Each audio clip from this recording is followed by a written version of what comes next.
नमस्कार मित्रों, S2 adviser में आपका एक बार फिर से स्वागत है।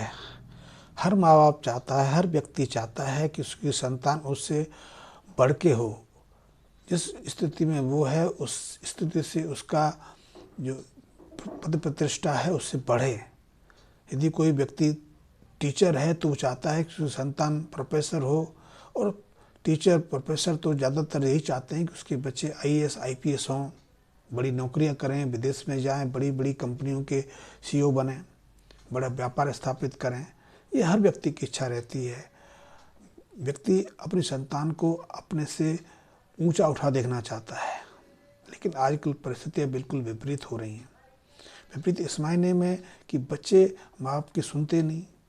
बच्चे उनसे चाहते हैं कि वो कोई विशेष कार्य करें, बच्चे अपनी मर्जी से कोई और कार्य करना शुरू कर देते हैं। वैसे उससे पैसा तो मिल जाता है, क्योंकि आजकल देखा गया है कि घर की लड़कियां उल्टे सीधे काम करके पैसा कमा लेती हैं। माँ बाप चाहते हैं कि वो फिल्म इंडस्ट्री में ना जाएं, क्योंकि फिल्म इंडस्ट्री हमारे देश में एक तरह से देखा जाए तो बदनाम इंडस्ट्री है।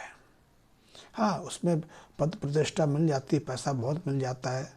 लोग जो फिल्म इंडस्ट्री में काम करते हैं उनकी एक झलक देखने के लिए उतावलेपन दिखाते हैं, पागलों की दृष्टि से भागते हैं। लेकिन यथार्थ में देखा जाए तो उनकी ज़िंदगी अंदर से खोखली है, और इसके कारण बहुत माँ बाप चाहते हैं कि बच्चे फिल्म इंडस्ट्री से दूर रहें। इसी तरह बहुत लोग चाहते हैं, क्योंकि बच्चे रात के जो नाइट क्लब्स होते हैं, रात की जो गतिविधियाँ होटल साथ भी चलती हैं, पार्टीज चलती हैं, आजकल रेप पार्टी वगैरह भी चलने लगी है, या गैम्बलिंग सट्टा जुए, दूर रहें, दारू आदि से दूर रहें। लेकिन बच्चे मानते कहाँ।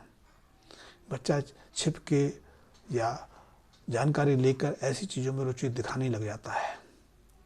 इससे बहुत सारे बच्चों का करियर, जीवन ही तबाह हो जाता है। वो अपने जीवन में उस मुकाम को नहीं प्राप्त कर पाता जो उसको प्राप्त करना चाहिए, क्योंकि इस चीज़ की जानकारी तो 25-26 साल के बाद पता चलती है।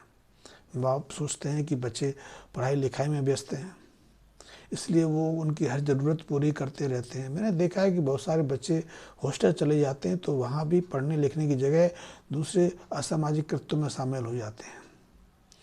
तो इस चीज़ को लेकर आज के माँ बाप बहुत दुखी हैं। तो ऐसे में अपने बच्चों को सुयोग और आज्ञाकारी बनाए रखने के लिए हमें कुछ काम करने होते हैं।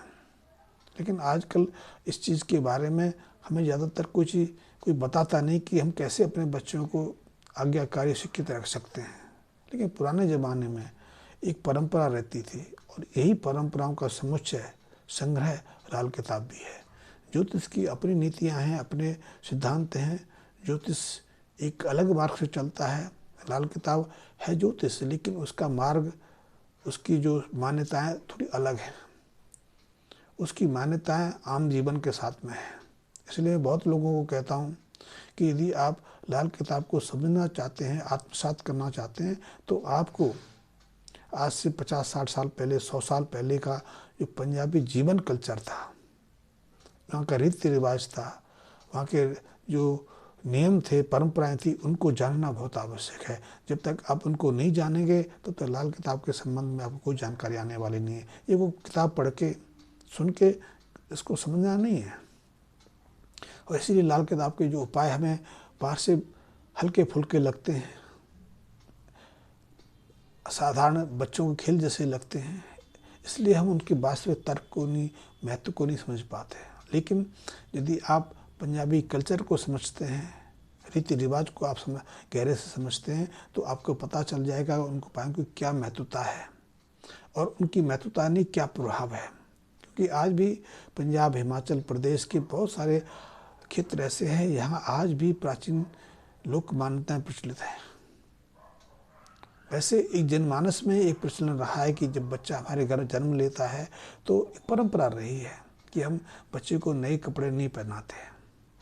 हम घर परिवार के, या तो हमारे घर में जो पहले बच्चे हो गए हैं, हमारे चाचा ताए के, बहन बुआ के यहाँ के यदि बच्चे हुए हैं, तो बहन के यहाँ पैदा हुए तो उन बच्चों के पुराने वस्त्रों को धो के स्वच्छ करके अपने जन्मजात बच्चे को प्रदान करते हैं। लेकिन आजकल प्रचलन और हो गया है। आजकल सभ्यता का दौर इतनी तेज़ी से बढ़ गया है कि हम बच्चों को नए वस्त्र खरीद के पहनाते हैं। और इसको कहते हैं कि जो पुराने वस्त्र हैं उनमें इन्फेक्शन हो सकता है।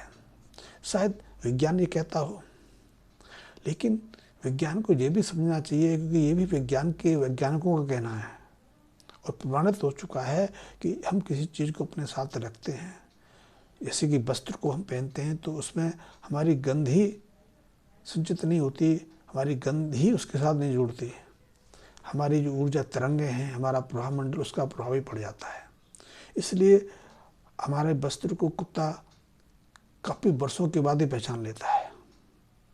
वो हमारी गंध से पहचान लेता है, शायद हो सकता है हमारे ऑरा मंडल का प्रभाव हो। और इसीलिए मृतक के वस्त्रों को भी हम तत्काल अपने घर परिवार से अलग निकाल देना चाहते हैं, क्योंकि मृतक जो संदूक में, जो आपकी अलमारी में कपड़े पहन रखे हुए हैं, उनमें तो मृत्यु को प्राप्त नहीं होता, लेकिन हम उन वस्त्रों को भी अपने परिवार से अलग निकालना चाहते हैं। क्योंकि पुरानी मान्यता है, वैज्ञानिक मान्यता क्या कहती है मालूम नहीं, लेकिन पुरानी मान्यता है कि उन वस्त्रों में भी उस व्यक्ति का ऑरा मंडल, प्रभाव मंडल संकलित है, संचित है। और संचित ही नहीं, उसमें उसकी कुछ आत्मा प्रवेश कर जाती है। ठीक यही प्रभाव पुराने वस्त्र जब हम बच्चे को पहनाते हैं तो पुराने जीवन के संस्कार भी उन पुराने वस्त्रों के साथ बच्चे को जाते हैं। अभी बच्चे ने जन्म लिया है, अभी वो संसार में आया है, नवीनता का उसका पहली बार उसका परिचय हुआ। अभी तो माँ के गर्भ में था, माँ के गर्भ की जो वातावरण स्थिति बिल्कुल बाहर की स्थिति से अलग होती है। बाहर वो अंधकार में होता है, अंदर वो अंधकार में होता है, बाहर वो प्रकाश में संसार में आ जाता है। अंदर कोई ध्वनि नहीं, शोर शराबा नहीं, कोई संक्रमण नहीं, लेकिन बाहर तो उसको हर चीज़ का सामना करना पड़ता है। और ऐसे में यदि हम उसको नए कपड़े इस नाम पर पहना दें कि वो संक्रमित रहित हैं, शायद एक दृष्टि से ठीक हो सकता है, लेकिन संक्रमित रहित उन वस्त्रों को भी हम बना लेते हैं। हम उसको उबालते हैं, गर्म पानी से काफ़ी देर तक उबाल के उसको संक्रमित रहित कर लेते हैं, क्योंकि कोई भी माँ अपने बच्चे को गंदे कपड़े पहनाना पसंद नहीं करती। तो पहला कि बच्चों को यदि हम जन्म के समय घर परिवार के बच्चों के या माँ बाप के वस्त्रों से सिले वस्त्र पहनाएंगे तो उसकी बड़े होने पर जो आक्रामकता है, संस्कारों को तोड़ने की प्रवृत्ति है, उस पर विराम लग जाता है। पहली चीज़ तो ये है कि नवजात शिशु को घर के पुराने वस्त्रों को स्वच्छ करके पहनाना चाहिए, पहली चीज़।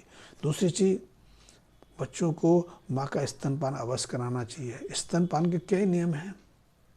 आजकल जो हमारे आधुनिक डॉक्टर्स हैं वो बच्चों को स्तनपान की जगह कहते हैं कि ऊपर का दूध पिला दो, जो बेबी फीड्स के नाम से बहुत सारी चीज़ें उपलब्ध हैं वो पिलाओ, क्योंकि सभ्यता ये कहती है, आधुनिकता ये कहती है कि वो मत पिलाओ, जबकि पुरानी मान्यताएं और आज की आधुनिक खोजें भी ये कहती है कि माँ का स्तनपान बच्चे के लिए सर्वोत्तम आहार है।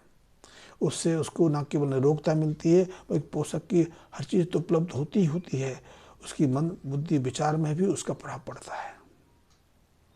ऐसे बच्चे अनुशासित प्रिय होते हैं, माँ बाप को बहुत लाडले होते हैं, वो समर्पित होते हैं, और ये वैज्ञानिक चीज़ें हैं। तीसरी चीज़ कि बच्चे को अपने से पृथक नहीं करना चाहिए। आजकल एक प्रचलन हो गया कि जब से बच्चे को अलग सुलाना शुरू कर देते हैं, अलग रखना शुरू कर देते हैं। और चलो 2-4-5 महीने तो माँ अपने बच्चे को स्तनपान के नाम पर या किसी और चीज़ के नाम पर अपने शरीर से स्पर्श कराती हैं, उसके बाद तो बच्चा जीवन भर अलग ही रहता है। आजकल तो 2 साल के बच्चे को अलग कमरे देना शुरू कर दिया है। इससे बच्चा अपने माँ बाप के प्रभाव मंडल क्षेत्र से पृथक हो जाता है, उसमें माँ बाप के प्रति एक पृथकता की स्थिति बन जाती है। वो हॉस्टल में जाके या किसी दूसरे शहर में जाके नहीं बिगड़ता, हमने उसका संबंध प्रथम वर्ष से अलग कर दिया। इसलिए बच्चों को अपने से अलग रखेंगे, अपने साथ कम से कम समय रखेंगे तो ये उनके लिए प्रतिकूल है, अनुकूलता कभी नहीं पैदा कर सकता। तो बच्चों को अपने साथ रखिए। 3 साल तक बच्चों को माँ बाप का कर्तव्य है, खास करके माँ का कर्तव्य है कि अपने आंचल में सिमट के रखे, अपने साथ सुलाए, अपनी गोदी से लगाए।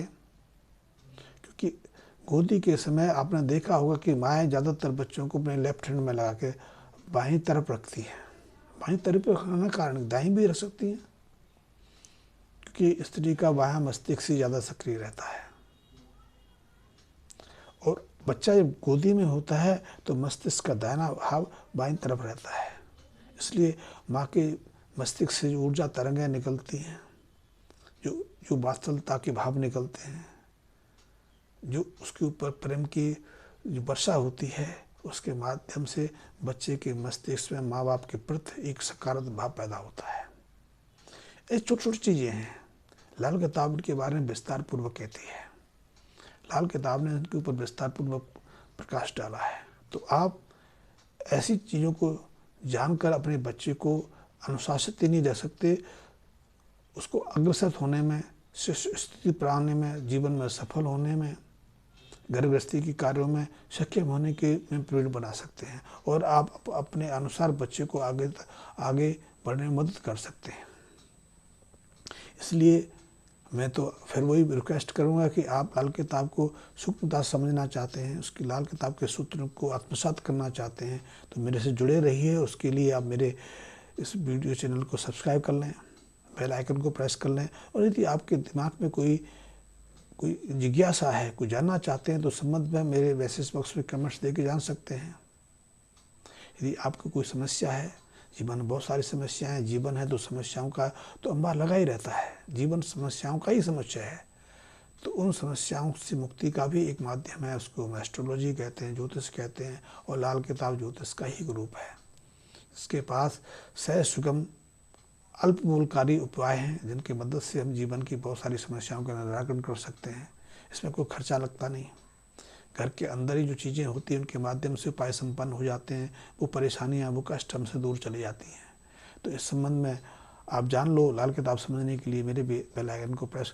धन्यवाद मित्रों।